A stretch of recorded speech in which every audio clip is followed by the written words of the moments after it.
Que Deus abençoe poderosamente a sua segunda-feira. Hoje é dia de derrubar as muralhas financeiras. Muitas são as pessoas que carregam consigo a muralha.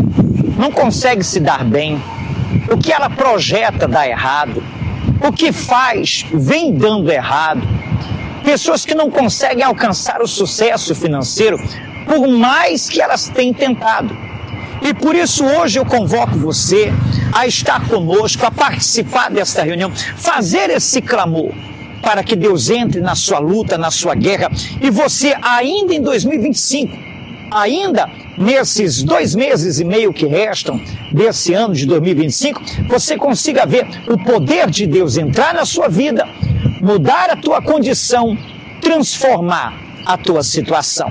Especialmente 19h30 na Rua Ouro Preto, 278, aqui no centro da nossa cidade. Deus abençoe. Até mais.